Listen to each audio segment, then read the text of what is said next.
যে আমি সংশ্লিষ্ট কর্তৃপক্ষ, সংশ্লিষ্ট মন্ত্রী এবং পুলিশের আইজির সঙ্গে আমি কথা বলেছি গতকাল রাতেই, এবং পুলিশের পক্ষ থেকে যেটা জানানো হয়েছে, দ্রুত বিচার প্রাপ্তি কিন্তু যে কোনো নাগরিকের একটা মৌলিক অধিকারের অন্তর্ভুক্ত বিষয়, এবং আমি মনে করি এরকম একটা নির্মম ঘটনার বিচার যত দ্রুত সম্ভব হবে তত বাংলাদেশের মানুষের বিচারের প্রতি, বিচার ব্যবস্থার প্রতি আস্থা ফিরে আসবে।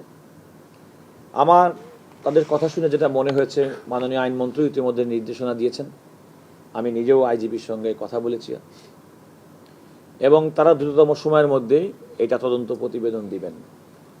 এবং এটা সম্ভব এই কারণে, কারণ এই ধরনের একটা ঘটনার ক্ষেত্রে বিলম্ব ঘটে সাধারণত পোস্টমর্টেম রিপোর্ট প্রাপ্তির ক্ষেত্রে। তো সেটা যদি হয়ে যায়, কারণ ইতিমধ্যে কিন্তু যারা আসামি তারা গ্রেপ্তার হয়েছেন, তারা স্বীকারোক্তি দিয়েছে, আর সাক্ষী যারা, ঘটনাস্থল তো একেবারে একটা অ্যাপার্টমেন্টের মধ্যে, ফ্ল্যাটের মধ্যে, সাক্ষীও কিন্তু ওই এলাকা ভিত্তিক। সুতরাং এমন না যে আপনার সাক্ষী পেতে কোনো অসুবিধা হবে। একটা মামলার বিচারিক প্রক্রিয়ায় যাওয়ার জন্য প্রথম পদক্ষেপ হচ্ছে তার একটা তদন্ত দ্রুত সম্পন্ন করা, এবং আমি মনে করি পুলিশ কর্তৃপক্ষ দ্রুত তদন্ত সম্পন্ন করেন। আইজি সাহেব যেটা বলেছেন যে একজন ডিসিকে এবং তদন্তকারী কর্মকর্তা প্রয়োজনে তারাও অ্যাটর্নি জেনারেলের সঙ্গে কথা বলবেন বলে তিনি আমাকে জানিয়েছেন প্রয়োজন হলে।